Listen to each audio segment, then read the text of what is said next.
A tense exchange erupted during a congressional hearing as a lawmaker from Kentucky sought unanimous consent to submit 2 sets of documents into the official record.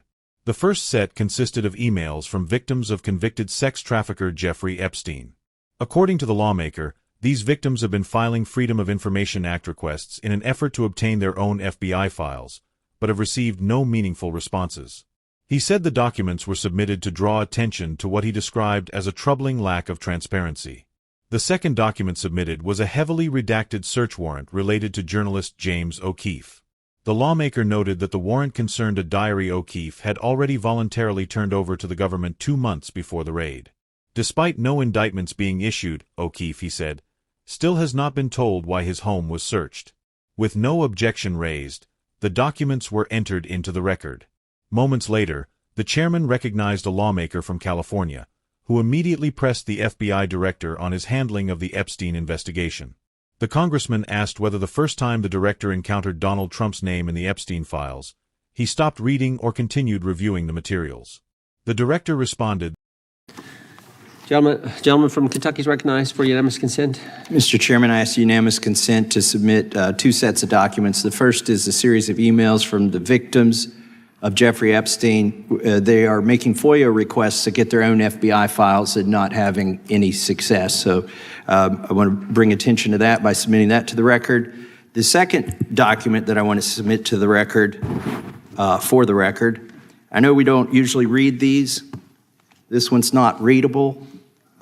It's completely redacted for the most part, the first 50 pages. This is actually the search warrant that was served on James O'Keefe for a diary that he had already given to the government 2 months before. And as it turns out, there were no indictments here, yet he still doesn't know why he was raided, and I think he deserves to know. So, Without objection. Thank you. The chair now recognizes the gentleman from California. Director, the first time you saw Donald Trump's name was in the Epstein files. Did you close the files or keep reading? I have reviewed not the entirety of the files, so you haven't reviewed all of the Epstein files? Personally, no. You're the director of the FBI. This is the largest sex trafficking case the FBI has ever been a part of. Buck stops at the top, and your testimony today is you have not reviewed all of the files. What I've been doing is been busy providing the safest country this country has seen in modern U.S. history in historic speed, because the men and women of the FBI are given the resources to reduce the homicide rate, to reduce the drug trafficking rate, to reduce the amount of children that are being trafficked and the number of pedophiles. It sounds like those children being trafficked would appreciate the director reviewing the files. You said you don't know the number of times Trump's name appears in the files, so it could at least be 1,000 times. Is that right? The number is a total misleading factor. We have not released anyone's name in the Epstein files that has not been credible. Director, could it at least be 1,000 times? We have released every piece of legally permissible information. Okay, you can characterize the numbers however you want it. Reclaiming my time, Director. It sounds like if you don't know the number, it could at least be 1,000 times. It's not. It's not. Is it at least 500 times? No. Is it at least 100 times? No. Then what's the number? I don't know the number, but it's not that. Do you think it might be your job to know the number?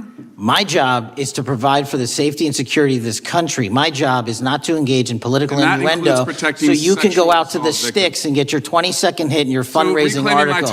Director, keep going, reclaiming your time, because the people of California are being underserved by your representation. If the president is not implicated, why not release everything that involves him? We have released everything, the president and anyone else's side, that is credible and lawfully be able to be released. Your fixation on this matter and baseless accusations that I'm hiding child pedophiles is disgusting. Anyone that says that needs to look at the stats alone and go back to the state of California, who's receiving the biggest surge in FBI resources through my redeployment, because the cities of Los Angeles, San Diego, and San Francisco need it. Director, remembering your oath to tell the truth, did you ever tell Donald Trump his name is in the files? I have never spoken to President Trump about the Epstein files. Did you ever tell the Attorney General that Donald Trump's name is in the Epstein files? The Attorney General and I have had numerous discussions about the entirety of the Epstein files and the reviews conducted by our team. Did you tell the Attorney General that Donald Trump's name is in the Epstein files? And we have released where President Trump's name is in the Attorney's file. It's a simple question. Did you tell the Attorney General that the President's name is in the Epstein files?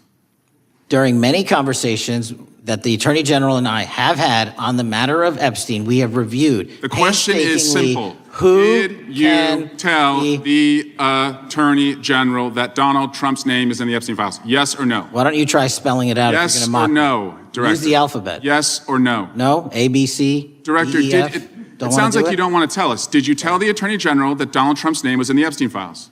Why don't you try serving your constituency by focusing on reducing violent crime in this country and the number of pedophiles that are illegally harbored in your sanctuary cities in California? I'll work with you on that. Regular order, Mr. Chairman. Director, I belong to the gentleman from California. Did you tell the Attorney General that Donald Trump's name is in the Epstein files? The question has been asked and answered. You have not answered it, and we will take your evasiveness as a consciousness of guilt.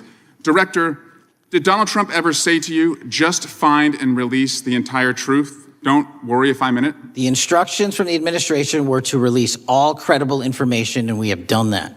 Did Donald Trump ever provide information about Jeffrey Epstein as an informant? Donald Trump has not been, and I can only speak for the FBI, an informant of the FBI. So, Director, you've played this cute shell game where you say you can't release everything because the court has said that it legally is not allowed to be released. But the court calls bullshit. Judge Richard Berman said that when you went to the court, quote, information contained in the Epstein grand jury transcripts pales in comparison to Epstein investigation information and materials in the hands of the Department of Justice. So let's move on, Director. You wrote a book called Government Gangsters. You identified 20 individuals in that book. You put me on that list at the top of the list. Thank you. My children find it flattering. 20 of those individuals have been investigated or have had adverse actions.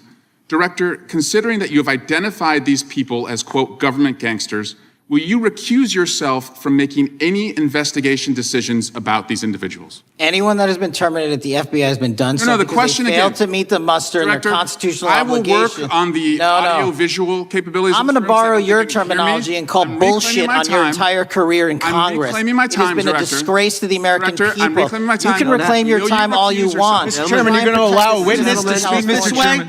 Mr. Chairman, would you recuse yourself, Director? The gentleman has no time. Mr. Chairman, would you admonish the witness not to insult members? The gentleman has no time. Mr. Chairman, just committee will remember. Quick point of order. Could the gentleman be extended an additional 20 seconds to complete his thoughts, since the witness decided to interrupt him continuously? And the witness will be able to respond if he wants. We'll make sure he has time to do that. My question is, will you, Director, recuse yourself, yes or no, from investigating or making decisions about the 60 individuals, including myself, that you identified as government gangsters? Yes or no? Time of the gentleman has expired. The witness may respond if he would like. And the answer was no, as I heard. Correct. Okay.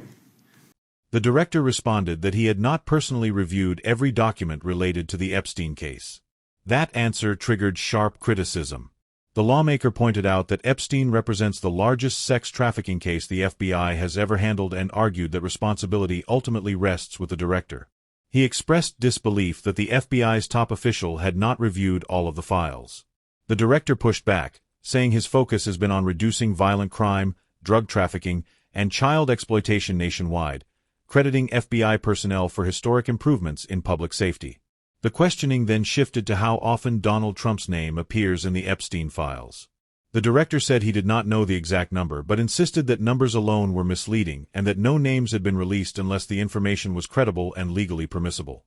The congressman repeatedly pressed for a number, asking whether Trump's name appeared hundreds or even thousands of times, but the director rejected those figures and said he did not know the precise count.